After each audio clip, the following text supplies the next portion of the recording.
Right. నిన్న ఇంకో development, Andhra Pradesh హైకోర్టులో కేఏ పాల్ గారు ఆయన పిటిషన్ దాఖలు చేసిన పిటిషన్ మీద హైకోర్టు డైరెక్షన్ ఇచ్చింది. ఆంధ్రప్రదేశ్ ప్రభుత్వానికి, ప్రభుత్వ ప్రధాన కార్యదర్శికి, నీతి ఆయోగ్ చైర్మన్కి, కేంద్ర హోంశాఖ కార్యదర్శికి కూడా, ఆర్థిక శాఖ కార్యదర్శి వీళ్ళకి కూడా నోటీసులు పంపించింది. అయితే 24వ తేదీకి వాయిదా వేస్తూ గతంలో దాఖలైన వ్యాజ్యాలు పెండింగ్లో ఉన్నాయి కాబట్టి ప్రస్తుతం పిల్లని కూడా వాటితో కలిపి ఏ బెంచ్ మీద ఉంచాలో చూడమని చెప్పి రిజిస్ట్రీకి డైరెక్ట్ చేసింది. సరే, అంటే పాల్ గారు కూడా మాట్లాడినట్టున్నారు ఆ క్రమంలో, కోర్టు మాట్లాడినట్టారు. ఒకసారి పాల్ ఏం మాట్లాడారు విందాం. కేఏ పాల్ అనగా 2 రాష్ట్రాల్ని విభజింపక ముందు ఆంధ్రప్రదేశ్కు ప్రత్యేక హోదా ఇస్తామని అప్పుడున్న గవర్నమెంట్ సోనియా గాంధీ గారు అలాగే చిదంబరం గారు వాగ్దానం చేశారు. మేము గెలిస్తే మేము ఇస్తామని మోదీ గారు, అప్పుడు ప్రైమ్ మినిస్టర్ క్యాండిడేటు, అలాగే వెంకయ్య నాయుడు గారు హామీ ఇచ్చారు. పార్లమెంటు లోపట హామీ ఇచ్చారు, పార్లమెంట్ బయట కూడా హామీ ఇచ్చారు. కానీ ఆ ఇచ్చిన వాగ్దానాన్ని చట్టంగా చేయలేదు, నెరవేర్చలేదు. 10 సంవత్సరాలు 1,00,000 కోట్లు ఉన్న అప్పు ఈరోజు 13 లక్షల కోట్లు అయింది. దాదాపు 1 కోటి మంది నిరుద్యోగులు ఉన్నారు. ప్రత్యేక హోదా ఇప్పుడు మరి పొలిటీషియన్స్ ఎవ్వరు?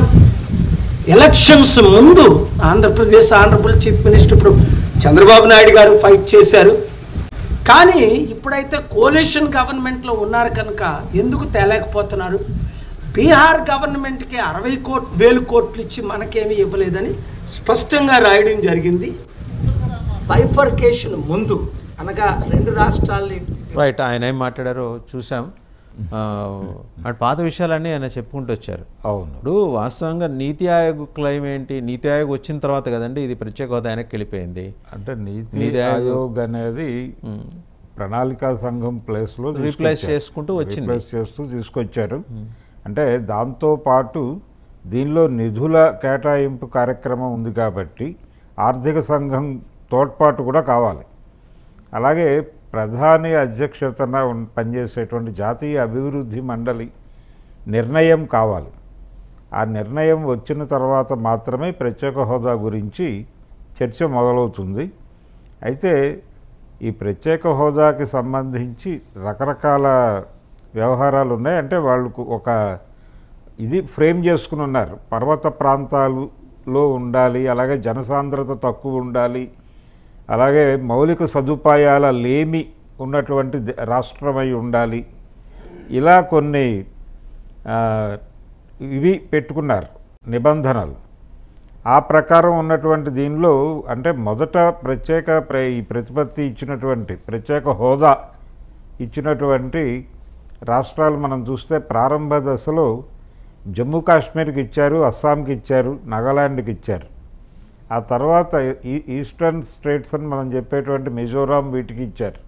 హిమాచల్ ప్రదేశ్, అరుణాచల్ ప్రదేశ్ ఇవి కూడా ఈ స్పెషల్ స్టేటస్లో ఉన్నవే. దాదాపు 11 రాష్ట్రాలు. కావాలంటే ప్రత్యేక పరిస్థితులు ఉండాలన్నారు. మనకు ఉన్నాయి కదా ప్రత్యేక పరిస్థితులు.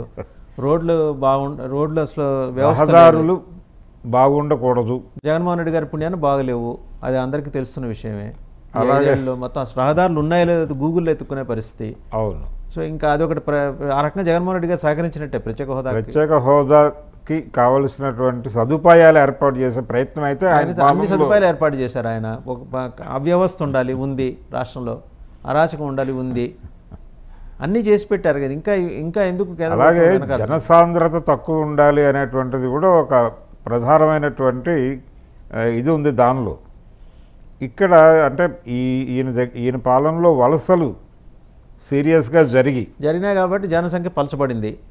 అది కూడా ఆయన కృషి అని అనుకుంటే ఇవన్నీ బహుశా కేఏ పాల్ గారు నెక్స్ట్ ఆయన మళ్ళీ అయితే కేఏ పాల్ గారు మాట్లాడిన దానిలో అది ఫ్లోర్లో ప్రధానమంత్రి స్వయంగా ప్రకటించినటువంటి అంశం, దాన్ని ప్రస్తావించాలి. అంటే మన్మోహన్ సింగ్ గారు అప్పుడు ప్రధానమంత్రిగా ఆయన ప్రసంగంలో ఈ ప్రత్యేక హోదా అనేటువంటి దాన్ని ప్రకటించారు. ఆయన దాని మీద కంటెస్ట్ జరగాలి అనేది ఆల్రెడీ దీనిలో ఫైట్ చేస్తున్నటువంటి ఉండవల్లి అరుణ్ కుమార్ గారు ఆయన చాలా సీరియస్గా స్టడీ చేసి ఆ రోజున ఫ్లోర్లో ఎవరెవరు దీని మీద ఏం మాట్లాడారు అనే దానికి సంబంధించి ఒక డేటా కోర్టుకు సమర్పించున్నాడు.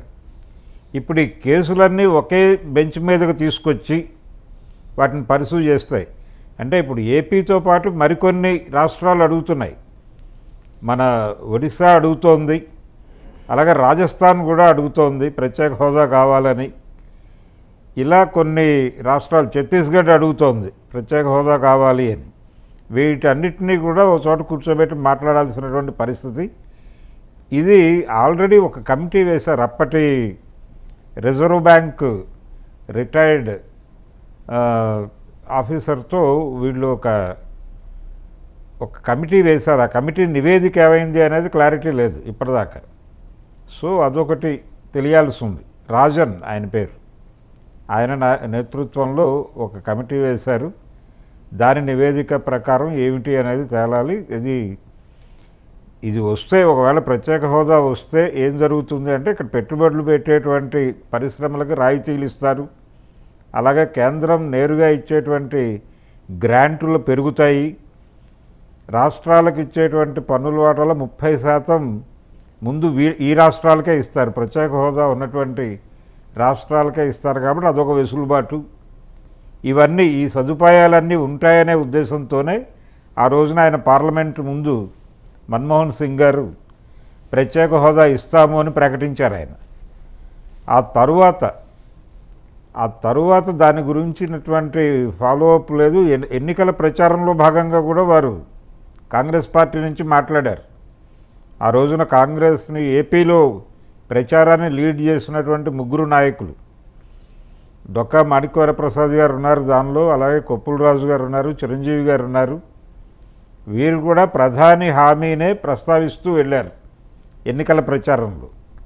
కాబట్టి వీళ్ళందరూ కూడా షేర్ తీసుకోవాలి. ఇప్పుడు ఈ నినాదం కేఏ పాల్ మళ్ళీ ఒకసారి ఆ విషయాన్ని ఎజెండాలోకి తీసుకొచ్చాడు. ఇప్పుడు రాజకీయ యవనిక మీద తీసుకొచ్చాడు కాబట్టి దాని మీద డిస్కషన్ ఎలా జరుగుతుంది అనేది చూడాలి. Right sir, thank you Bharadwaj గారు, thank you very much. So చూసాం కదా, మేజర్ డెవలప్మెంట్స్ అయితే మనకి స్పష్టంగా కనిపిస్తున్నాయి. ఒకటి, ప్రత్యేక హోదా అంశాన్ని కేఏ పాల్ ఏ కారణాల చేత ఎవరు ప్రేరేపిస్తే తెర మీదకి తీసుకొచ్చారో తెలియదు, కానీ ఒక మంచి అంశాన్ని అయితే ఆయన తెర మీదకి తీసుకొచ్చారు. ఖచ్చితంగా గవర్నమెంట్ ఆఫ్ ఇండియా దీని మీద దృష్టి సారించాలని భరద్వాజ్ గారు చెప్తున్నారు. అలాగే ఇంకా ఇతరత్ర అంశాలు, బ్యారేజీని కూల్చే కుట్ర మీద మంత్రి నారా లోకేష్ చాలా సీరియస్ ట్వీట్ చేశారు ఎక్స్ వేదికగా. దాన్ని బట్టి చాలా ఒక స్పష్టమైన కన్ఫర్మేషన్, దేశద్రోహం నేరం అయితే A1గా జగన్మోహన్ రెడ్డి గారి మీద, A2గా సజ్జల రామకృష్ణారెడ్డి మీద, A3గా తలసిల రఘురాం, మిగిలిన వాళ్ళ తర్వాత ఎలాగో వస్తారు. అండ్ అలాగే లేళ్ల అప్పిరెడ్డి వ్యవహారం, ఇంటరాగేషన్లో ఆయన ఇంకేమి విషయాలు బయటపెట్టారు, ఇప్పటి వరకు బయటపెట్టిన విషయాలతోటి వైసీపీకి ఎంత తలనొప్పి, టీడీపీకి ఎలా చలి జ్వరం వచ్చింది, ఇవన్నీ వివరించారు. Thank you very much sir. Thank you అండి.